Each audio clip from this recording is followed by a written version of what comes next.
Welcome to Wisdom Wednesday number 25.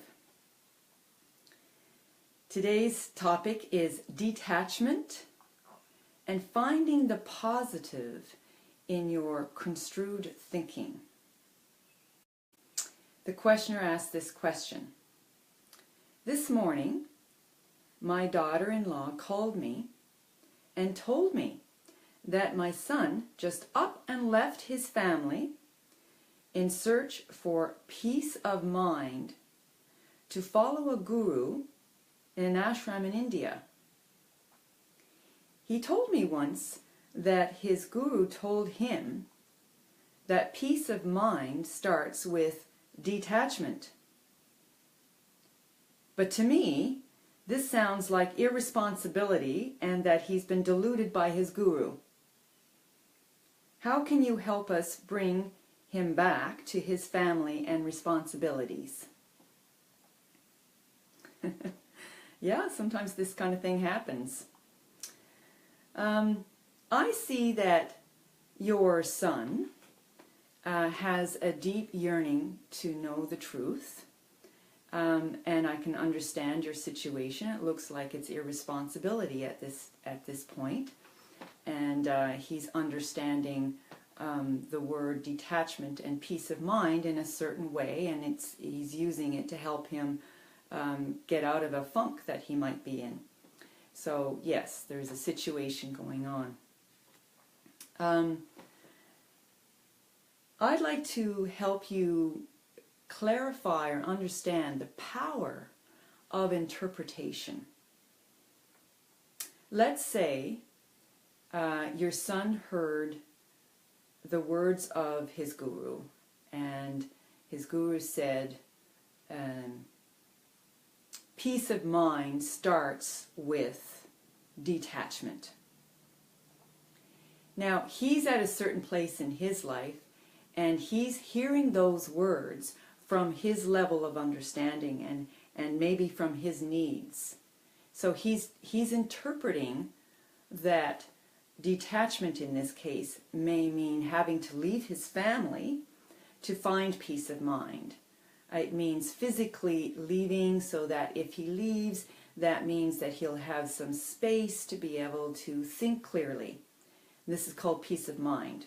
So this is his interpretation of the word detachment and peace of mind.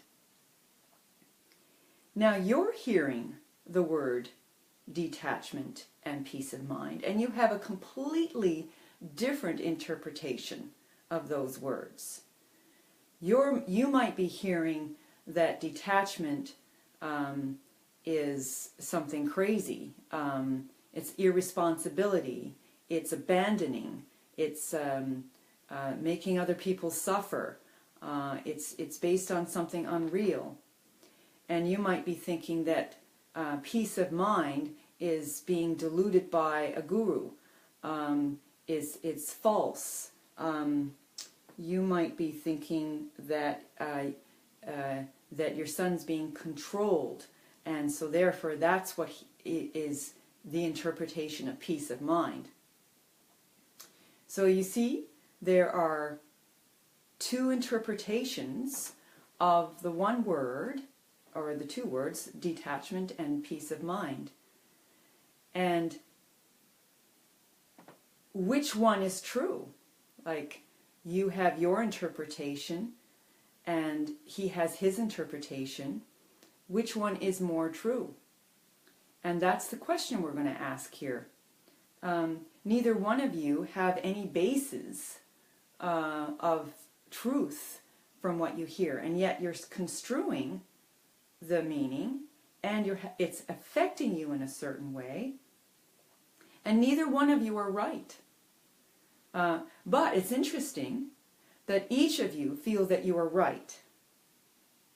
You're not right because there's no basis for that meaning. You know, who knows what detachment is? Who knows what peace of mind is? And you've got your construed thinking, and he's got his construed thinking. So I'd like to just give you another definition of the word detachment, and that might help you. Detachment is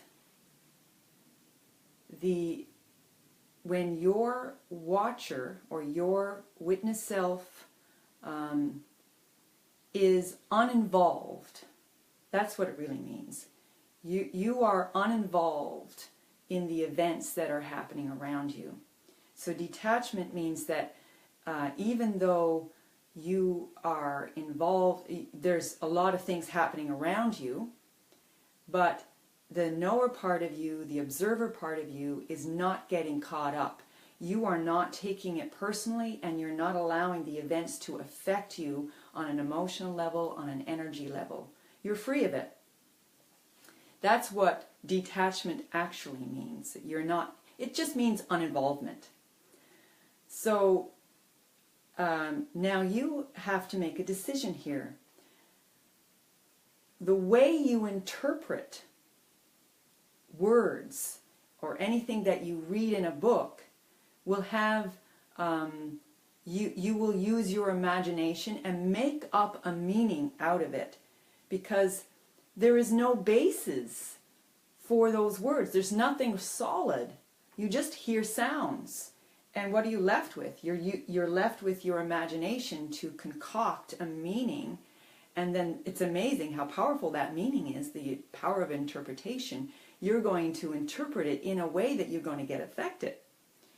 So the question we want to talk about here is, are you aware that the way you interpret or the way you construe something you hear is having an effect on you? But which way is it having an effect on you?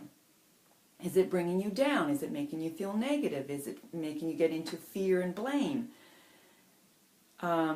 Your energy is spiraling downward, right? When you interpret the way you're interpreting now about your son, your energy is going down. And yet it's based on nothing real. So you got to know, you've got to make a choice. Say, well, it's based on nothing real. I don't know the facts. I don't really know anything. So, but I am responsible for my internal space here. So I should probably interpret whatever I hear in a way that it makes me feel better inside. And that's what I suggest you do.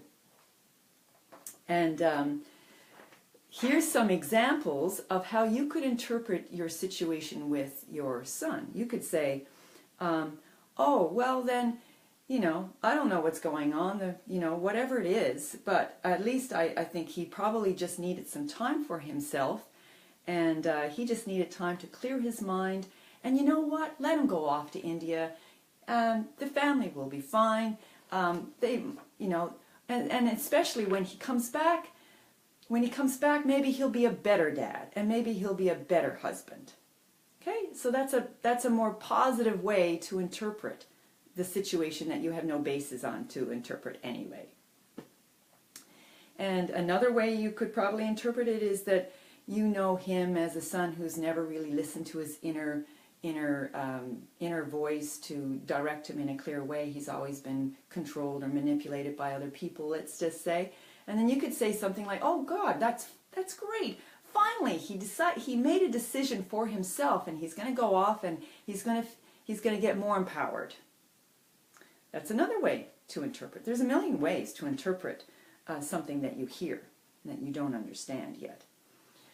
And here's a third way would be, you could say that, well, I trust that the divine is, you know, whirling around all kinds of things. I have no idea what's going on, but I trust that it's all for goodwill.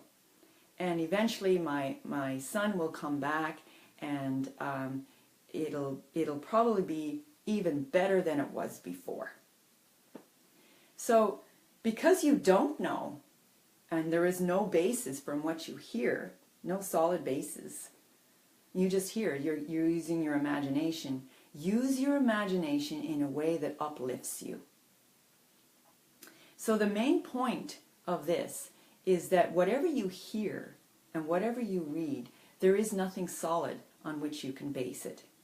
So what's most important is that you gather your energy and stay connected here, and that make sure that whatever you do and you do make an interpretation, let it come from a direct experience from within your own being, and don't rest and become lazy and just sort of make false interpretations based on your imagination and on nothing real and solid from a direct experience. All right, that's it for Wisdom Wednesday number 25, and I'll see you next week.